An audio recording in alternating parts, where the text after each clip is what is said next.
like Evos' glory if they want to get out of the red zone. Ladies and gentlemen, let's welcome you into the land of dawn for game number 2. Can the White Tigers go 2-0, or can the Blue Bulls force a game number 3? Okay, let's see. In the clearing department, the Baxia, like we said, actually is doing a lot slower than the Dairoth, so that's quite interesting. We'll see though, with the rotations, with the Purifies available on the side of Evos, the Baxia is a bit more annoying because the spells are a lot more spammable. So it's not like a big spell that can be purified, but the Wild Charge and the Final Slash can be cancelled that way. But can you consider Annivel's choice, a Dairoth, as a counter towards the Baxia? With physical damage to back him up from the X-Borg and the Roger, I feel like it works in a team context. 1v1, not so much. But we've seen that the Abyssum Strike can be used as a very great neutral objective securing tool, because it does do more damage when your target's lower HP. Okay, so that's the point that Evos want to go for here. They want to be able to contest these neutral objectives when they go for it. But Vincent... Still level 3. Braga armor down, but Fluffy just dashes out from the bottom lane. And Dreams, oh, good shove over for Klokun to clear out that wave. The shove potential, though, I feel like it really favors Rebellion. But the issue is, even when Novaria can clear faster than the Faramis, the Grok isn't really that crazy of a playmaker, not until level 4 at least, with the Wild Charge. Brands, once again, just showing why it's so good to have dominance in the lane. You have choices to freeze, you can push, you can go for the gold buff or XP buff on the side, even when your lane opponent is in there, because you know that he won't take that fight. Do you not love the skin? Yeah. Such a cool skin on the Roger. I don't have it. I'm scared. I'm sad. Yeah, me too. Same. But anyway, Vincent and Annivel, they're both at level 4 and they're both going to go for it in the contest. So we're going to see whether or not this Dairoth pick pays off. Good chunk of damage on the Dreams, but he now has the implosion. Goes in onto the back, finds 3 on the board, and Audi TZ stuck in a bad spot. Cars forced to flicker out. Dreams gets sniped, but it's not enough to take him down. A win for Evo's glory as Audi is able to walk away from that stampede. So essentially, the Dairoth pick did work to bring Vincent down, but Evo still is unable to get the neutral objective. Still a bit too dangerous for them. They were forced to use several big ultimates themselves, the Netherrealm and the Implosion. But that is a big warning to Rebellion. You have to stick away from each other, man. If you get too close, Dreams is very adept at just looking for those opportunities, and in the neutral objective pit, there's a lot of chances. What a snipe from Sway Low. Annabelle, miscalculation in the retry department. What looked to be a free turtle turns out to be Sway Low. Taking it away. Sway Low, and that's not the first time he's been able to steal a turtle. Again, his objective take alone is insane. Does he want to go for the snipe here? I think he does. Fluffy has to walk the long way back. He's paranoid. That's the Novaria effect that you can get. And in the early game, that Astral Recall, Astral Sphere is just deceptively bursty. Because again, the damage ramps up the farther you can go with the Astral Recall initially. So even at level 1 without items, you can do more than at least all the other spells in the game generally. Oh, he got out. That nearly was a really good pick coming in, but they're going to go for a counter engage, Vincent. Netherrealm, though, a good wall placed down. Dream still able to fit himself in between the 2 walls. Falcon, he's got to be careful. He's got to respect this. Rebellion take the gold lead back. And even if they both, him, Fluffy and Cars, don't make it to the team fight, Arnold has a bit more to do in those team fights. Oy. So, whoa, a long detour for the turtle. A huge detour. He's taken nearly across half the map, but... Oh, Dreams with a flicker. Now the implosion delayed, but it got it. It did the job. Last Insanity to the back. Cars able to flicker out to safety. Vincent very low with the Ghost Pursers. Place on him by Klokun. Rebellion looking for another approach in this team fight. Cars still has that final slash. No flicker though, Brands. Good poke again. Will Swalo be able to steal it once again away from Evo's glory? Audi and Cars poke down very low. Dreams, no initiating tools. Goes in Vincent with a retry win. Cars with a final slash, but will lose his life to Dreams as he bonks him in the head with a basic attack. So at the very end of the day, it's a 1v1. Evos lose the turtle, but they get the life of Cars. Is that an equal trade? I think getting the turtle for one member is great. And look at the instant rotation coming in from Moai, getting a turret, but Vincent playing a bit of a dangerous game right here. 1v4. Is it dangerous? 2v4 and he beats it. Dreams taken out, Fluffy diving in, but Grok, Mr. Audi, able to flicker out to safety, and they save the turret. They get the turret down below too. Great plays coming in from Rebellion.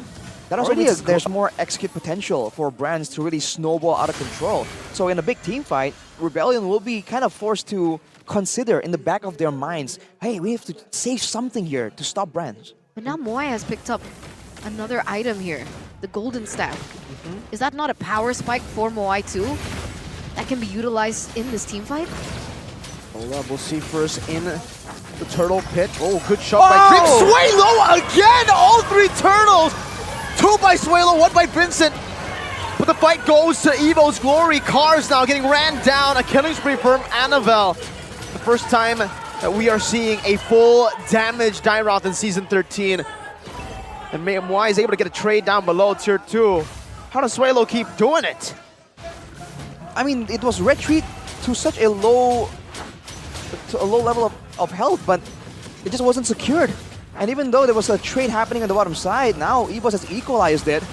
I think it's just because of both junglers just so paranoid about the potential steals coming in. So this is where the fights get a bit more urgent, a bit more concerning for Rebellion. It is. And now the Lord is already back in the Land of Dawn. That's a neutral objective that both of these teams are going to start to go for the contest. So far, Vincent has been winning the retry battles. And Swalo has been doing a very good job, but Dreams... Over to Vincent. Instant initiation. The final slash though connects on the 3. Nether Realm by Clock and Dreams. Able to get back to safety, but Fluffy now will blow up on Vincent's face. Gets some very low flickers out to safety from the vengeance of the Cars. Evo's glory to disengage. Audi TZ, no wild charge, puts a barrier in place, and the Lord gets reset, but Rebellion, they're taking control back of this. Dreams, very risky recall in that bush. Still manages to get it off though. Ghost Bursters from Clockun, Brand's poking him down, a good barrier. Set Clockun down, and Vincent picks it up. Rebellion Esports take control of the neutral objective. All 4 neutral objectives going to RBL. That's a great setup for Rebellion. They took the initial engage. It was only on to 1 person though from Evos. So they back away from it. They make sure that Evos use the implosion, the Nether Realm, and then they come in and pressure, knowing that now Evos can't really dictate how the fight goes without that massive ultimate. And just like that, Evos, their intelligent playstyle we saw in game 1 also made them just let go of the neutral objective there, knowing that without a Nether Realm, it's a bit too risky. Now, it's a Rebellion pushing it here with the Lord marching down in the bottom side, a 1k gold lead. It looks like Audi TZ might go for a big play here, looking for the proper setup. But doesn't find it just yet, but these towers, they're falling down like flies. Great value being taken by Rebellion, but the mid turret still standing, not for long though. This is where Rebellion's dangerous, when they can find ways to be deceptive, to be surprising, but look at Dreams. He's even more surprising, but he won't have a window. Yeah, very risky maneuvers, Dreams. A flanking Tig. Last time we saw this was M5 Baloyski. The flanking Tig, the conceal 3. I think they have been forced to use ultimates very preemptively, but whoa, Dreams. Shove. Now, good barrier over, and Dreams has to flicker out defensively. Vincent still chasing with the shield unity, forcing another realm to give him a second HP bar. Brand's now poking Vincent down with a Tortoise Voice. Sans final slash, bringing Fluffy out of the Nether Realm, but he still has the Virago armor. Vincent has the immortality, but he's going to be brought back to the team. Brands picks 1 kill up Fluffy. Now, how many health bars has Fluffy utilized to get out of that? A bit too many, for sure. Rebellion in that long fight. They really got baited, quote unquote. It was a 1-man Nether Realm technically, but Evos, they just made it work due to the targeting and the source of burst damage they have and the physical defense shred. Now without Vincent for 10 seconds, this is one of the rare times that Evos have the control over the Lord, but look at that damage. Can they blitz it? Can they blitz the Lord down before they come? Well, I guess we'll have to see. Audie's doing a good job at trying to stop this from happening while charging the final slash into the Astral Sphere. Another realm quite late, but now they're going for the full dive. They're ignoring the Lord. Audie flickering out to safety before the Lycan Pounce can be activated. Now they get poked down as Vincent gets the conceal, gets the shield, and he's running Annabelle down.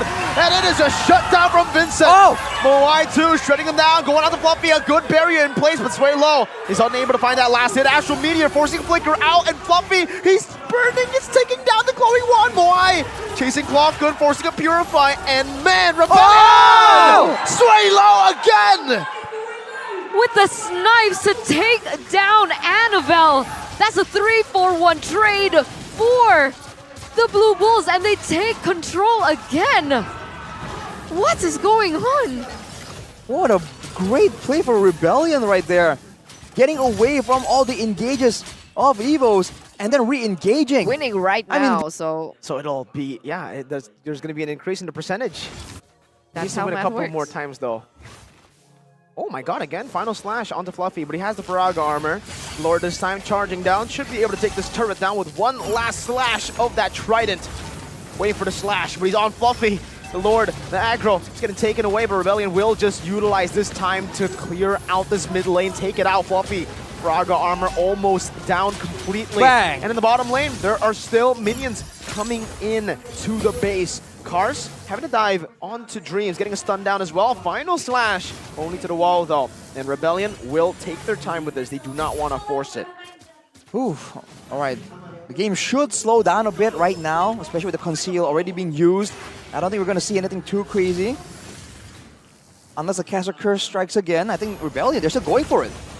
Yes, they are. National Echo on a 3. Good poke. Faraga armor down. Fluffy forced to back away for now, but Evos have defended.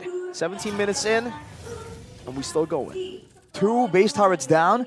So the macro game, especially with the include the boots. So he has damage right now. It all comes down to the execution and whether or not Evos will be forced to use the implosion right here. Because I think Dreams has been finding like 2 or 3-man implosions, but the follow-up, they can't really force Rebellion to stick in that fight. I feel like the decision-making from Evos has been a little bit off. Let's see what they do here. Klokken gonna be able to poke a little bit, but it's nothing compared to the poke that Sway Low is dealing. It's insane in these long-drawn team fights. Sway Low should be able to poke Evos before they even commit to a particular decision. That is the beauty of a Novaria. Now, for Evo's glory, they have to choose if they want to go for this fight because top lane slow pushing. Auditizi making his way into the enemy jungle. Annabelle, all alone, isolating himself on the back. It's sniped down by Sway Low, and now they're all just trapped in this space. Evo's glory, they have to recall no jungler to play with. An interesting move by Evo's glory that ends up with Rebellion capitalizing on it 100% of the way. Again, the decision-making from Evos this game feels a little fishy. I wonder if he feels pressure to try and go for a flank, go for an assassinate, especially onto Sway Low. They know that during a normal Lord Dance, it's only a matter of time before they get too low. Now, 15 seconds here, there's a chance he might not be up for the next big fight. Rebellion, they smell blood in the water, they're gonna go for it. The base wide open. 3 members revealed by the Astral Echo. Vincent diving deep with the shield unity right now. They're trying to give Moai space to go for it. Blazing duet onto Klokken, but he has another realm of the base. Will just be targeted down by Rebellion Esports to force us to a game 3 in this best of 3. Welcome to game number 3 as the Blue Bulls were able to push it in a very quick adaptive game play in game number 2.